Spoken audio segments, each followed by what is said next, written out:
Good afternoon, everybody. It is Tuesday. It is 3 o'clock, and that must mean it's Zoom-i-Fication conversation time. So we're here ready to have a conversation with you, and I hope you're ready to have a conversation with us because we love to hear from you during our conversations. That was a lot of the word conversation. Anyway, so I'm here today with one of our regulars. She's amazing.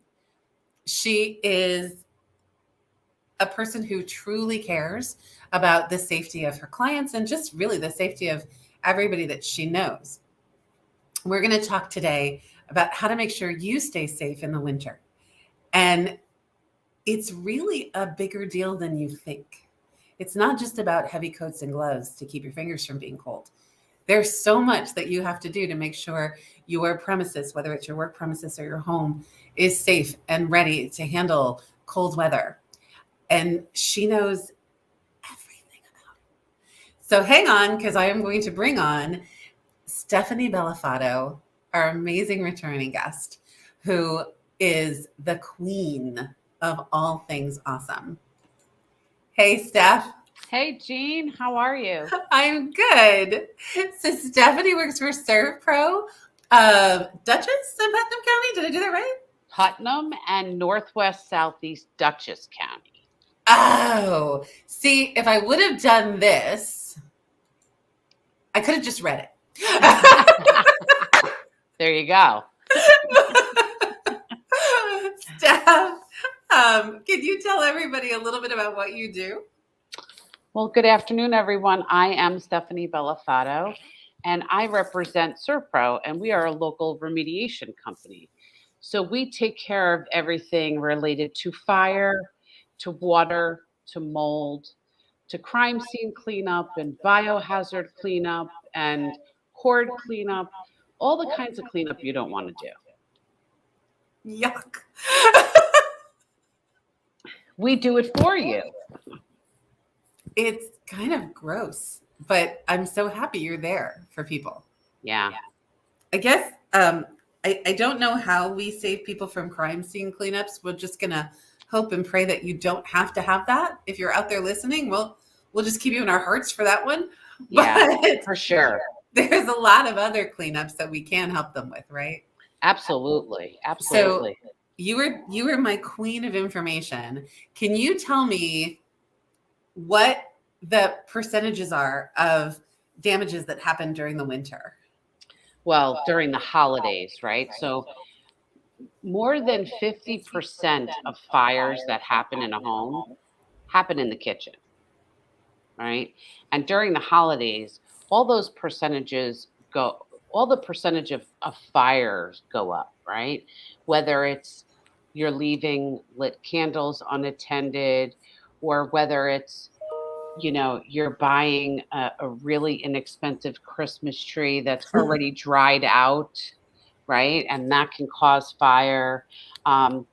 Or you're stringing too many strands of lights together, right? So for safety reasons, we would tell you 3 strands is the max, right? You don't want to string more than 3 strands of lights together to avoid possible a short in something and overheating and catching fire. So everybody, heaters. She's not saying that you can't have a lot of lights on your tree. She's saying don't string more than 3 strands together. Right. So you could have 20 strands, but just 3 in a string at a time. Correct. Exactly. So there's so many things that you can do at home to make sure and ensure the safety of your home and your family, right? This time of year, now the leaves are all mostly gone off the trees, right? They've all hit the ground, or more likely, they're filled in your gutters, right? So I'll start by saying, please make sure that you're cleaning out your gutters. But I will tell you from my experience, hire somebody to do that. Don't do it yourself. Or if you're going to do it yourself, make sure you have 3 points of contact, that you have somebody spotting the ladder for you, that you're really being mindful of every step that you take, right? Because if your gutters are filled up, and I said this to somebody the other day. I was driving around town and I drove past this house, and there were like little trees growing out of their gutters. That's like a recipe for disaster in the winter. It's flurrying here today. I don't know if it is by you, Gene, but you know, to avoid ice damming in the winter, you want to make sure your gutters are free and clear of any debris so that as ice melts and as snow melts, that it can get disposed through the gutters properly so that all that water and moisture doesn't build up and push up through your shingles and start creating damming for you, because that's a real hazard, and that will cause your home a lot of issues. It's funny because we're sort of so busy. We're running around, we're doing all of our stuff. And for some people, because of what happened last year, like they haven't even looked up at their houses, right? So for some people, it's not even a year's worth of stuff. It's maybe 2 that Or maybe more. Some people, I feel like, and look, there are things you can put gutter guards on. So, talk to your local construction company or, your gutter guy, right? Anybody that does installation of gutters, they have these guards, but don't try to do that yourself either, because a couple weeks ago, again, I was driving through the neighborhood and it was after that really wicked windstorm that we got. And I saw gutter guards all over the top of people's roofs. They weren't in the gutters. They weren't protecting their gutters. They had flown off, probably from improper installation, right? This is why you hire a professional to do certain things, and that being one of them. Another big thing is, look, if you celebrate Christmas, Santa's going to be coming down that chimney. Is that chimney clean? Or is he going to get full of creosote and soot? Or could that be a potential fire? He could catch fire from that, right? Like, think about that. So make sure that you're cleaning out those chimneys prior to using or burning or having fires. That's a huge cause of a fire. Birds' nests, right? You've got squirrels, how many months, bats, birds, how many months you're not using that thing, and people, well, animals are people too. Animals have found a really cozy home. Yeah. And then you light that fire. It's not a good thing. It's sort of a recipe for disaster. Yeah, it really, really is. And so to be able to share with all of you how you can in keeping your home safe, you're keeping your family safe, right? So again, furnaces and boilers this time of the year, now we're all getting oil deliveries or propane deliveries or however you heat your home.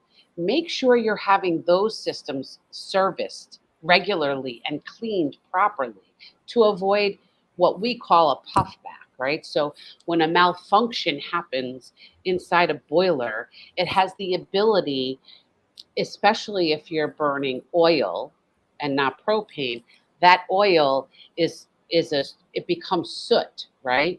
And it's a sooty substance that gets strewn throughout the entire house in every crack and crevice.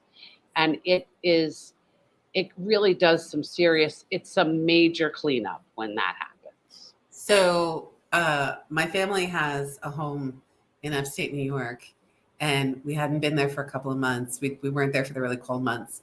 And it was a couple of years ago, and we went to take my mother-in-law back. She was going to be staying there. And we opened up the door, and the whole house, there was just this black film, because exactly what you were talking about happened. And I will attest to the fact that it goes into places you didn't even know existed in your home. Yeah. And when the insurance company came and they started taking the stuff out that could not be cleaned, could not be fixed, this stuff is awful. And it was, coats that she loved and linens that it was stuff that she really cherished that was just destroyed. Yeah, because it's an oil base, right? And please, if something like that happens to you, please don't attempt to clean it yourself. When you attempt to clean it yourself, you make it worse for whoever is going to come in to clean it for you, because there's a process in cleaning that to properly remove the oil. And if you start putting wet stuff on top of that, you're almost embedding it into that spot, right? So it'll never come out. So please, if you hear anything, don't touch it yourself. Call somebody and ask their advice. It's also very bad for your health to be Absolutely. breathing that in and to have it, leave, call the people who know what they're doing and let them take care of you. This is one of those times where you just don't need to deal with it, because it is not something that you want to deal with. They come in with masks and breathing apparatus and all kinds of lovely things to protect themselves. And then they use the right products to protect your space. So let them do that. You will get back into your home so much faster, and it will be so much better if you do. Yeah. Those are, my father had one years and years ago. I'd have to say it's probably now more than 20 years ago. And it happened while we were there, and we didn't even realize it was happening. No. And then all of a sudden, my boys went to wipe their face, and there was soot. And my uncle was calling them the soot monsters. He's like, "Look at these two; they're like two little soot monsters." No. It was hilarious. But mind you, my father had white wool carpeting. But, if the proper people come in and take care of that, they were able to salvage it because it was wool and not an acrylic or not a nylon, right?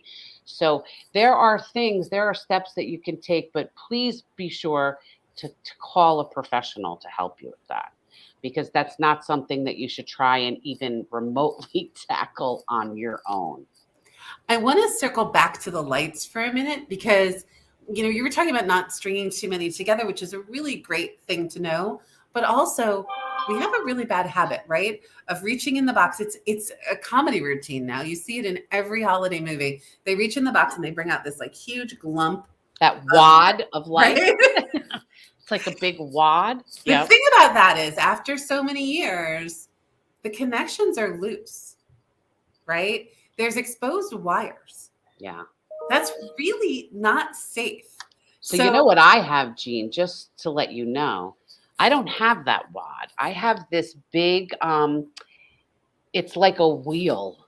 Yeah. And I wrap them around this wheel, right? Because number one, it saves you time in the long run, because you're not fighting with all these tangled lights and trying to figure out what end is what end. And it stores a lot safer and a lot easier that way. And you're less likely to damage, like you said, all of those little ends. And then the other thing to really be aware of, because I think a whole bunch of people are thinking, well, I have the fake tree that already has lights in it. Yeah, the pre-lit. Except your fake tree can rust. Yeah. And things can get disconnected when you put that tree away. Right. So the same thing that you have to do when you're checking the lights on the light strands to make sure that they're safe, you have to do that to your tree. It doesn't seem like you have to, but you do, right? Well, you should definitely be checking everything, right? I mean, again, I always go back to the safety aspect. You have a home, and your home is more than likely your largest asset, right? So you need to protect that the best way you can. And by taking the time and being diligent about checking all connections and making sure that there is a light on each one of those ends, right? Because if it's exposed, what is the potential there? Right. So checking all of those things, it's important. And like you said, some people can fluff it off, but, and I guess some people have to learn the true hard way, right? Until it happens to them, people feel like they're immune. No one is immune. If you're out there and you're watching us, and I know that you are, so for the people that are watching us live, please, in the comments, will you please, if you have holiday horror stories or savior stories or whatever, we'd love to hear what you think about this. We'd love to hear what your stories are. And if you're watching us on the replay, put it in the chat too, because we're going to circle back and talk to you. But we would love to hear from you in the comments. Please let us know. But and if you have questions, Steph's here. She'll answer them. What about, you know, when I left my house this morning, I looked and I went, oh, we didn't unhook the hose. Oh, no, that's not good. So, you know, even if you think most outside spigots, I don't want to say all because it depends on the age of the house, has a frost-free spigot, right? If you've at least done plumbing in the last, okay, so that's a problem, right? So you really need to drain your hose. And really, look, here's a big thing right now. Walk around your house, open up underneath your sinks. Make sure that you don't see anything cracked or leaking or corrosion. If you see any of those things, please call a licensed plumber. Make sure that we're going to get into some really cold weather. Winter is upon us, right? And it's coming in It's cold. like, yeah, it's knocking on the door. So, make sure that you have warm air flowing freely through those spaces where there are exposed pipes.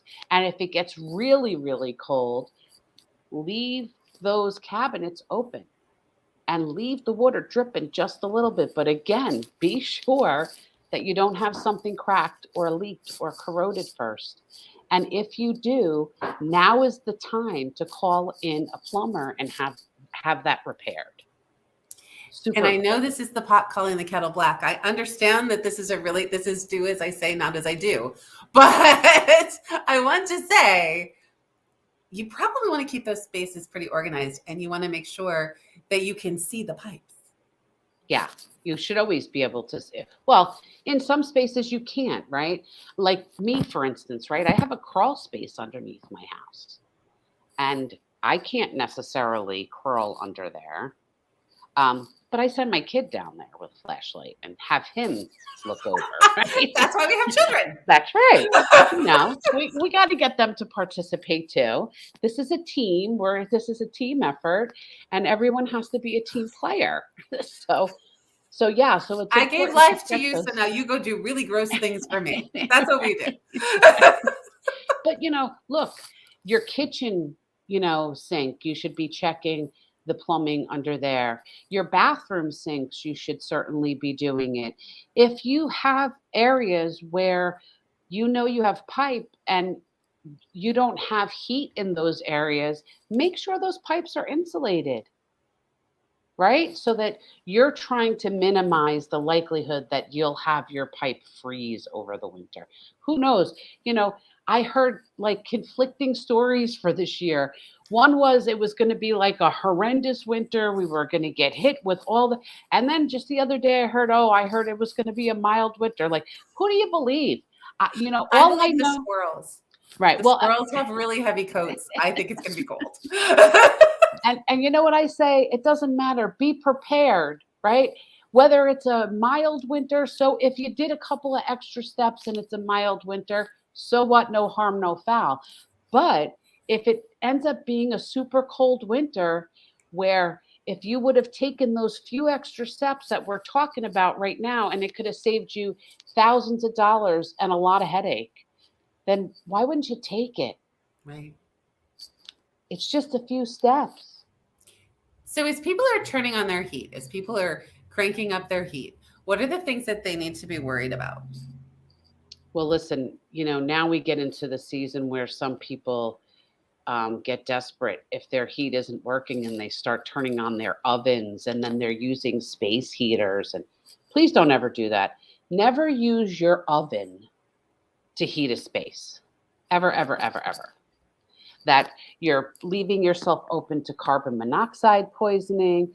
The potentials that could happen are never worth that little bit of heat that you're going to get, because quite frankly, an oven cannot heat a large space. Unless you're practically sitting on it, you're not going to get a whole lot out of that, right? And if you're using, I never recommend anybody use space heaters but people do it all the time. If you're going to use a space heater, please make sure it has an automatic shutoff. Please make sure that it's at least 3 feet away from anything that can ignite from that. Because that's another thing that happens often during this time of the year. And, it's sad. It makes me sad to know that there are steps that people could take, and they're small steps, they're not big steps, to keep themselves safe. And sometimes they just don't take them. And to know or hear that someone got hurt or injured or possibly worse breaks my heart. You understand people who are like, I'm really cold and I need to help and I need to deal with this. But being able to stop just for a minute and kind of think about what it would take to make that space safer is so important. If you have a friend, if you have a family member, if you know someone who is in a situation and you can help them out, do, because this is a really— If you have no heat, call me. You can come to my house, right? I mean, right? listen, you got to have a friend or a neighbor or a family member or somebody, right? So that you can properly warm yourself up and not risk yourself. The other thing that I know we've talked about before is candles. Because this is candle season, right? It is. Right now, Well, it's happy Hanukkah, right? right? Candle season. Happy So Hanukkah. happy Hanukkah to all those that celebrate. Really, candles is key right now. Please, I love candles, but I'll tell you what I've done. I have switched from using real candles to using battery operated candles that are scented, right? And some of them are so real looking, you would never know the difference. If you're going to use candles, please be sure that you never leave candles unattended, that you're not putting it on a surface that could ignite wood or cloth. People do beautiful table decorations, right, for their holiday parties. They have beautiful runners and all kinds of pine cones and all kinds of— those things are dry, those things are flammable, those things will ignite. So please be sure not to have lit candles close to any of those things that could ignite. And if you have an animal, look, we have one of our favorite people here. Sammy's here. Oh, Sammy. Oh, I love Sammy. So if you don't know Sammy Sunshine Becchiola, she is an amazing realtor in Westchester County, New York. You need to know who she is. And Sammy also has the most amazing dog, Doc, who is like the Yes. sweetest, loveliest, amazing animal. I love him so much, and really jumpy. Yeah. So to that point, Doc is a playful, he's a puppy. He's this beautiful, black, playful puppy. And he doesn't know. So if there's a lit candle on the table and he knocks it over, poof, there go your drapes, right? That catches fire. And then people get frantic. So you really, really want to be sure, if you have animals, even cats. Listen, my cousin who's in the insurance industry had a house fire this spring. She just finished remodeling her house. Mm-mm. She went out, her and her husband go out. They took the dogs with them. I guess they were going to I don't know what they were doing. I can't remember at the time. The cat pushed a wooden butcher block onto the stove, lit the stove, and the entire house ended up— the whole house, they had to gut the entire house. So no one is immune. Even people that are in the industry, that's a testament horrible. to say, my cousin is diligent. She's amazing. This is what she's been doing insurance for years. So she knows the proper precautions to take, but you can't control your animals. And it was a cat. A cat jumped up on the counter. It pushed it into the stove. The stove turned on and poof. So in an instant. And you never know. We lit a fire in the fireplace. Now, our cat is 12 years old. Our cat has never paid attention to fires in the fireplace. This year, our cat's transfixed by the fires in the fireplace. It like when he sees us moving towards the fireplace, it's like, oh, we're gonna get a fire. Like we've never seen this before. I would not light a candle near that cat right now. Like you never ever know. Well, you don't know what they're going to do, right? Maybe the cat will swat at it. Maybe, they get so transfixed with it, they could hurt themselves. We have to treat our animals like we treat our small children, right? Because a toddler doesn't know any better. So we need to do the same for our animals, and we need to keep them safe too. I love that you said that, because when you have toddlers, you baby-proof your house. Right. Right? You immediately say, oh my goodness, I have this little being that's going to be wandering around and doesn't know what it's going to touch, doesn't understand where they can't put their hands or their fingers or whatever. And so you baby-proof your house because you know that you have to. Right. We're in this, we're not saying anything different. We're saying consider the same for your animals, right? Listen, I know people that, especially if you celebrate Christmas and you're putting up a tree, if you have cats, a lot of cats love to climb up the tree. So I know people that use baby gates around the tree and decorate those baby gates to try to keep the cats from, if they want to get in, they're going to find a way, right? Yeah. But at least it'll deter them a little bit. I saw the cutest thing. This person took they stacked 2 baby gates. Yep. There was just a little bit of the tree sticking out, but they made it look like a chimney. Yeah. So it looked like the tree was being stuffed down a chimney. It was adorable, but they had the same issue. They had 2 cats that climbed into their tree all the time. Yeah. So you have to be mindful of that too, right? And again, it can go back to if you string more than 3 strands of lights and now a cat's in there playing with it, what's the potential there? Not only can it, it damage your home, it can damage your pet, right? So I don't want to see that happen to anyone. And look, speaking of stoves and ovens, so the candle about to go there. So the candle thing is real, people. So, if you can get high quality fake candles that appear to be real, I highly recommend people do that. But the stove, everybody's cooking right now, right?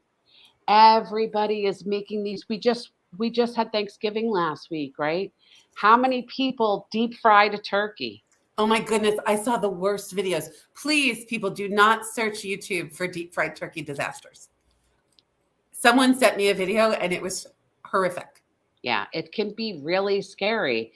And if you're going to insist on deep frying a turkey, which I have to say, deep fried turkey tastes really delicious, right? But do it far enough away from your house. Make sure that turkey is super dry, that there's no water or moisture on that turkey when you go to put it in, right? Make sure it's level ground that you're putting it on. There are all these epic fails that happen with a turkey fryer, and it's scary what happens with the turkey fryer.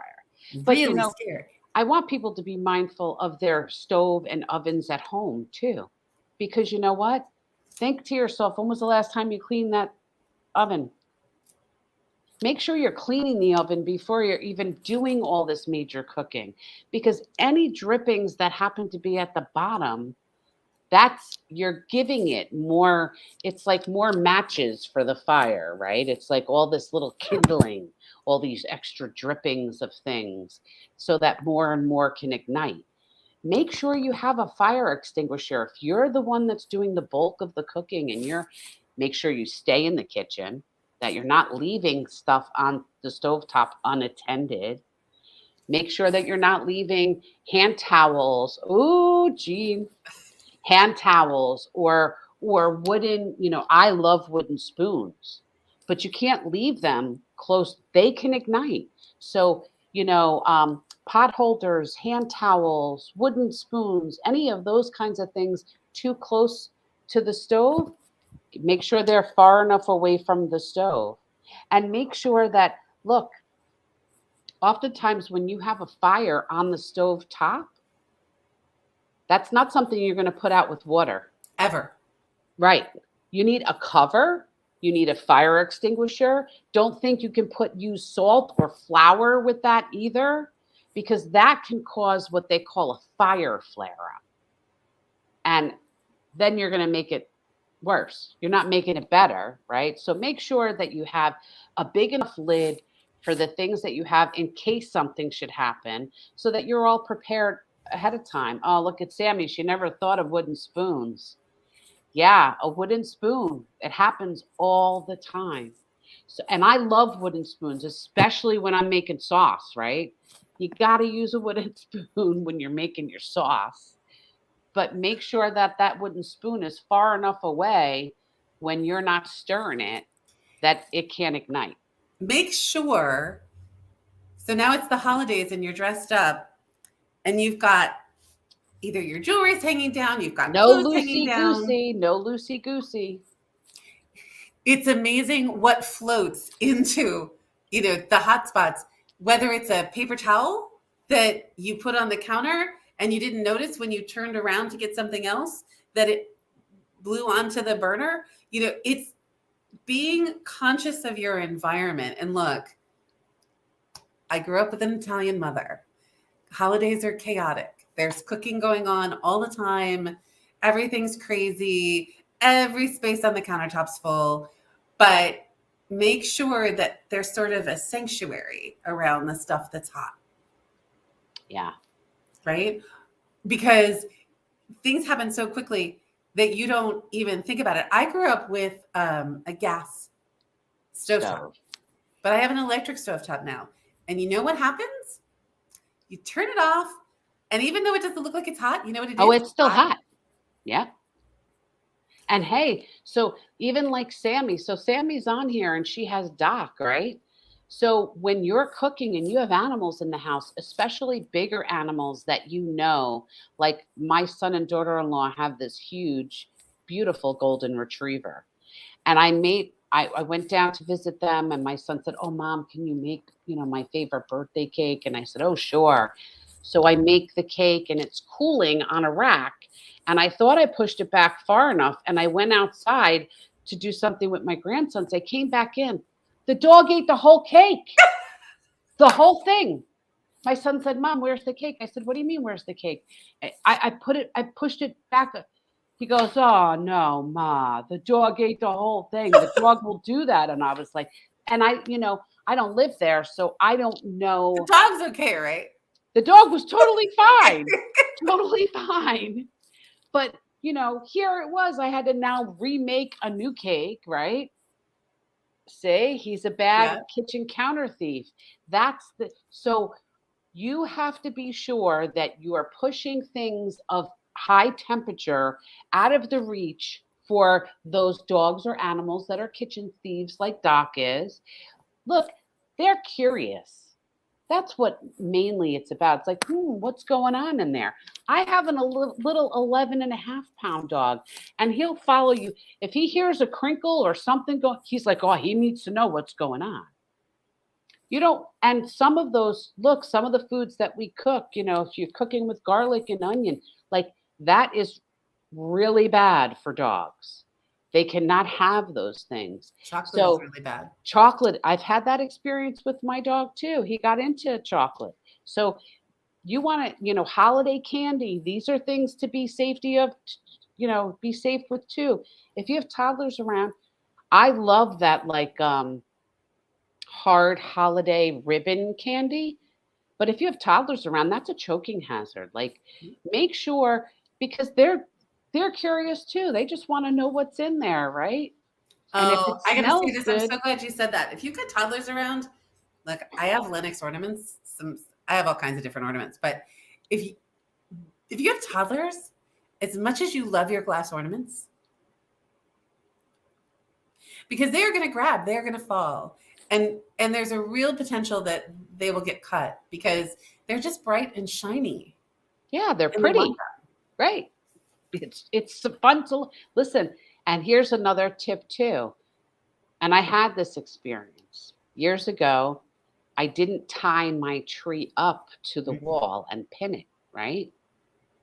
And I had antique ornaments from the 30s from my great my husband's great grandmother at the time, and the tree fell, and all of my antique ornaments shattered because Oh, they were thin blown glass.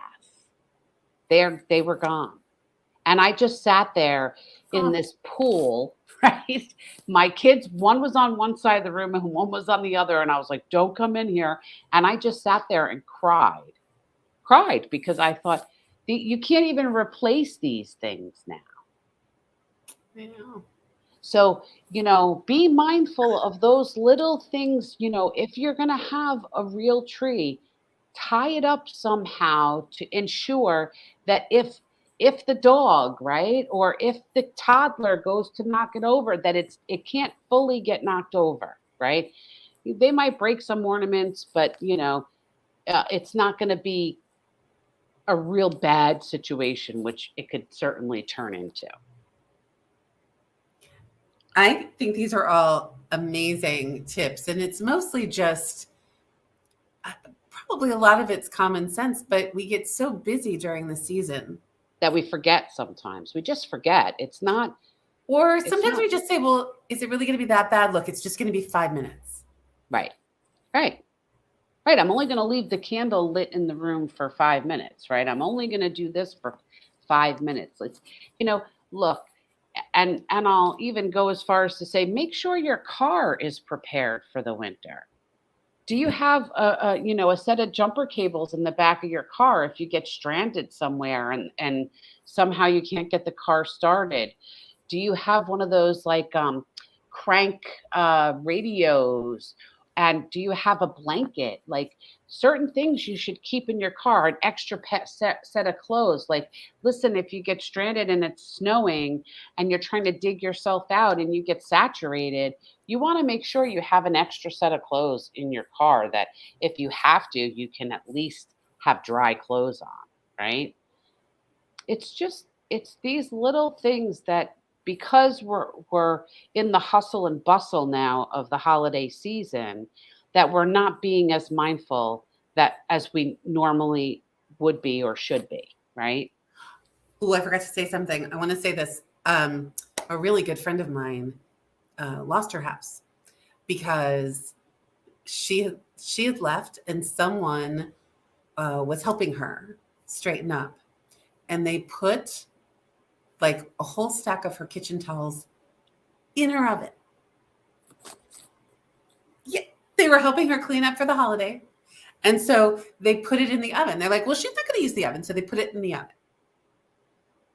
So she came home and was going to make dinner for her family really quickly. And preheated the oven? Preheated the oven. Went to get her kids dressed, turned the oven on to preheat, was going to come back in and cook the food, right? So she comes back in and smells something. She doesn't know what she's smelling. She opened the door and the oxygen hit the flame. And that's it. And it was gone. It lit up because the curtains were like next to, I guess the oven was here and the curtains were over here. It hit the cabinet. The cabinet had lacquer on it. It took out, it just started like licking up. The fire just licked up the cabinets, licked up the curtains, took out, and it like she grabbed her kids, grabbed her animals, and got out of the house, which was the right thing to do. Yes. And now to piggyback off of that, I want to remind people too. In the homes, you have less than 2 minutes to get out of a home, out of a burning structure. Okay. The newer the house is, the less time you have. And I'm going to tell you why. Because so many things now are prefab and glued together, and that glue is extremely flammable. So the newer your house is, the less time you have. You have more like a minute and a half. Everyone should have a plan in place, a fire plan. Just like your kids have fire drills at school, you should be having those same types of drills at home. Who is going to be responsible for grabbing the pet, right? Because once you leave a burning structure for no reason whatsoever, should you ever go back into a burning structure, okay? The structure can be replaced. But you can't. That's right. You cannot. So it's super important to have a plan in place. Are we meeting across the street? Are we running to the neighbor's house? Who's taking the dog? Who's going to be responsible for the cat? And most of the time you'll hear people say, well, this dog sleeps in this one's bed. And so if that dog or animal sleeps in your bed, then you take responsibility to say, okay, I'm going to get the dog or cat and get out, right? But first and foremost, save yourself, right? Because you can't help anybody else. It's like being on a plane, right? And they're going over the safety tips and they say drop down and give yourself oxygen before you help someone else, right? Because if you don't help yourself, you can't help anyone else. I love what you said about practicing, though, because we all have this idea that if something bad happened, we would know what to do. Oh yeah, you know where to go, right? Totally. And that's what I hear. Oh, I know. And I'm like, you do? Where? And in the chaos, even if you thought you did, you don't. You're panicking. You're right. heart racing. Your mind has just gone blank. You're like, oh my God, there's a fire. Right. You need to have something really a part of you that you know this is the steps I'm going to take. Right. So you can just fall into that routine and do it. So it'll be automatic. And it'll be okay that the world is in chaos because you know where you're going and what you're doing. Right. And the more that you prepare your kids for that and you do those kinds of drills with them, the less likely they will panic. If let's hope it never does, but if something should ever happen, they're less likely to panic because they got this, right? Because we've gone over this multitude of times. Like, do it with each season, right? So do one in the winter, so that you know that there's different elements that could potentially, based on the weather.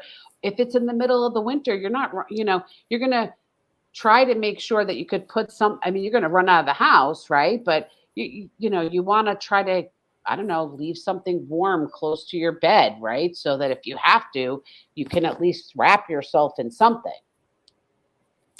I have to say, I'm sure parents out there are going, yeah, I really want to freak out my kids and tell them that the home isn't safe. I don't think either one of us is say to your kids, oh my God, the house could be on fire. We have to learn. No.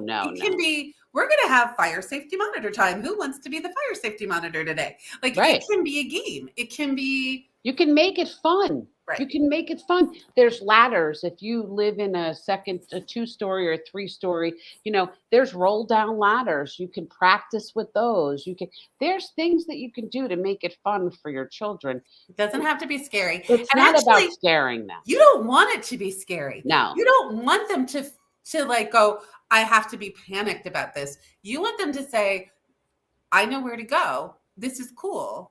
I'm the fire safety monitor. I know what to do because now there's a fire. It seems strange to have to do that, but it really is a great situation for you and your loved ones. And then once you're prepared, you can just hope it never happens. And look, we hope it never happens to you. Right. Absolutely.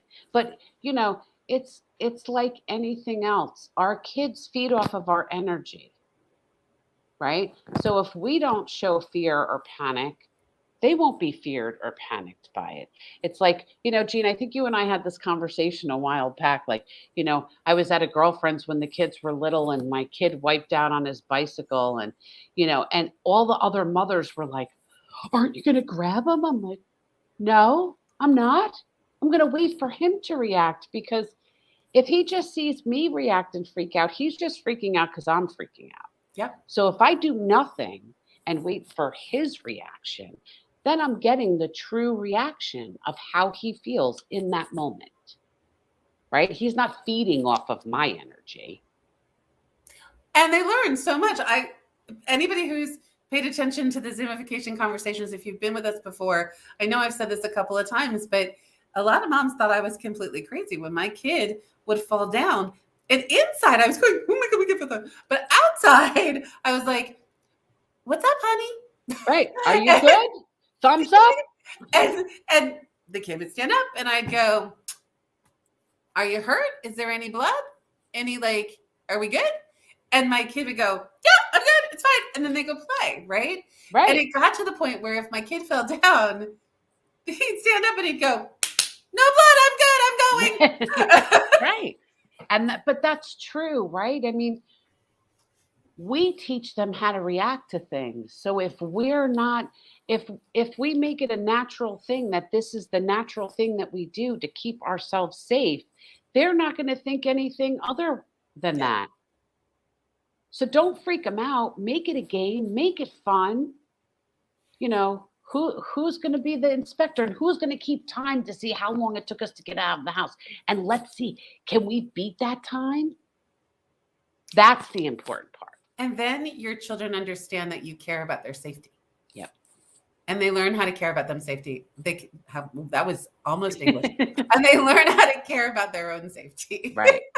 and care for others. And I was just going to say that, and care for others, because you know what?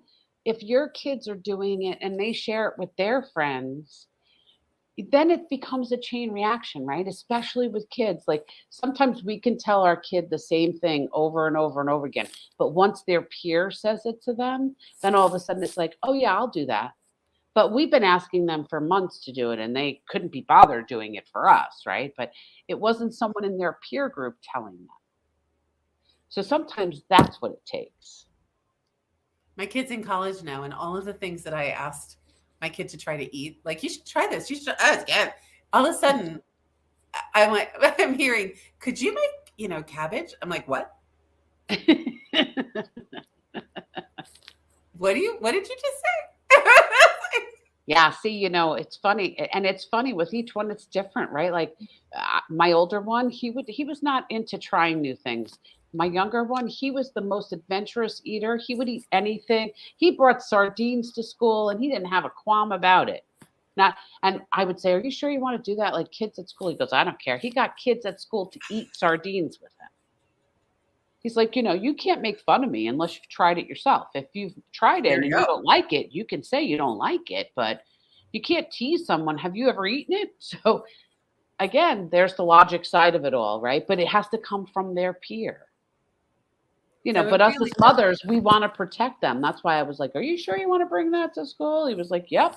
And that and half a sleeve of saltine crackers, please. Now, Mom. I do want you to know that I know Steph's son, and he's awesome. The son I kind of know both of them, but I know the one she's talking about right now.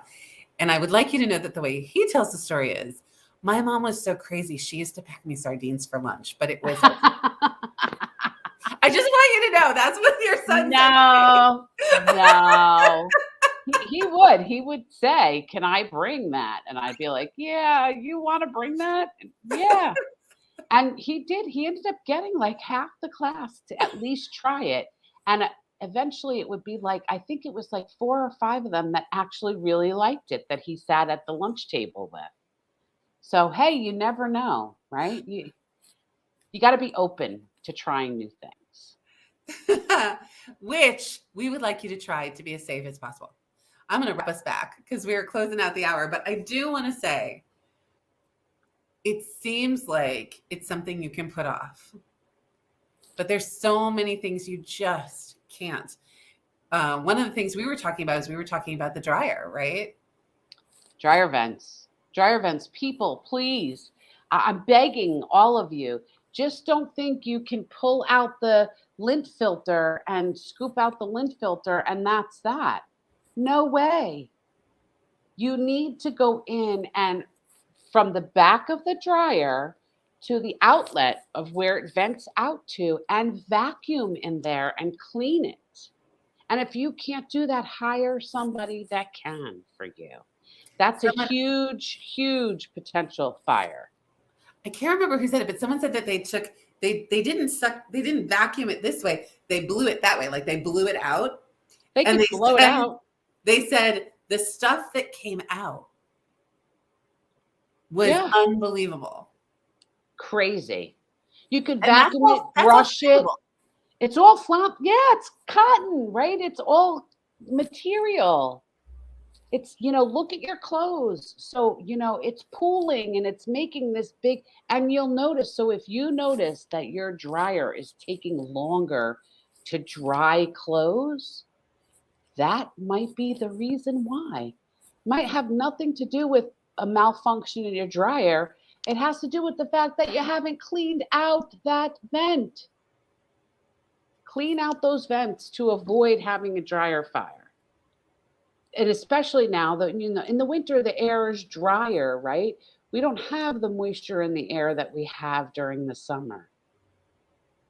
So please be sure to clean out those dryer vents. Clean your chimneys before you start a fire. Make sure you're having your boiler and furnace serviced to prevent a puffback. Check those pipes for leaks or cracks or corrosion. And if you have any of those, call a licensed plumber. Clean out those gutters to avoid ice damming. Have a checklist. Look, go Yeah. back, listen to this, build a checklist. And actually, if you reach out to my friend Stephanie, she'll provide you with one. Yeah, I'll give you one. You kind of want to get on her mailing list. You know what? I did not put your email address.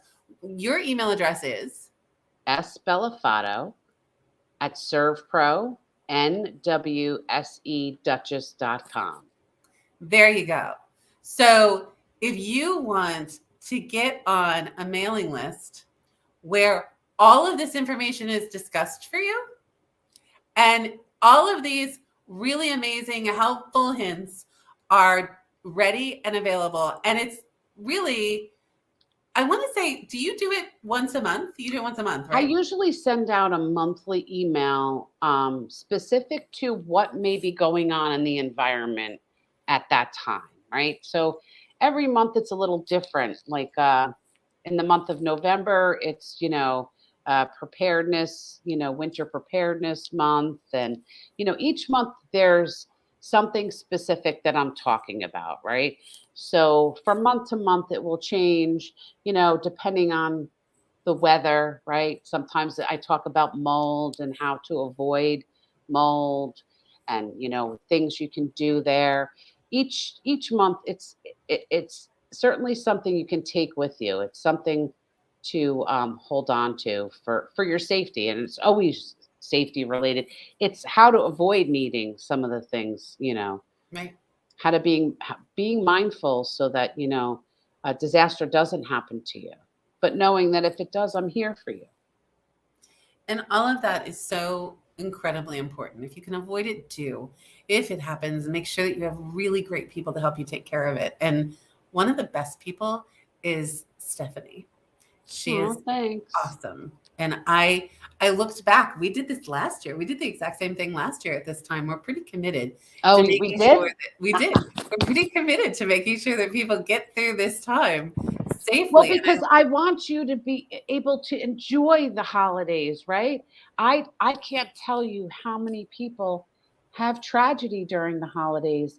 And if I could avoid just one single tragedy to happen to someone this winter, that's good enough for me. It would be huge. Huge, right? I want people to be able to spend time with their loved ones, enjoy that time, and not have to worry about all these other things. So if you take these few steps to keep yourself, your home, and your family safe, I hope you guys all have like a wonderful holiday. For everybody who's celebrating the Festival of Lights, for everybody who is out there celebrating Hanukkah, yes, we know you're lighting candles every night. Just be really careful, okay? Yeah. We want the candle to burn and nothing else. And for the people that are rolling into all of their other holidays, whether it's Kwanzaa or Christmas or whatever it is, just know this is the season where it really is kind of all about light. I think it's warmth, right? And it's love and warmth and all of that stuff. So I want you all to feel like a big, warm, fuzzy blanket is being wrapped around you to protect you. And that's when you feel safe. Yep. So keep yourself safe. Reach out to Steph. That's her email address. Reach out to her if you want to know what you need to do. She will put you on the mailing list and you will know every month what you need to do for that month just to make sure you stay safe. Reach out to either one of us. If you have questions, please put more questions in the comments. We will watch them. We will watch the comments and answer back to you. But for everybody who watched us live, love you so much. Thanks for being a part of this. And Love for all you, the people Sammy, thank you. people hanging out there too. They were just really quiet. But for everybody who's watching us on the replay, and I know you're out there because you tell me you put on your jammies and you have your glass of wine and you watch the replay. So I am so there with you. Put your comments into. I really appreciate you hanging out. And we will be back next week with another Zoom-i-Fication conversation. Until then, have a wonderful, safe, warm, did I say safe? Safe week. And we'll spread love wherever you go, people. Spread love and just be happy. Happy holidays. Stephanie, thank you so much for coming back to play with me. It is a joy every time you're here. It's always a pleasure to be with you, Jean. Love you much. Love you too. See y'all next week, everybody. Have a great one. Bye, guys.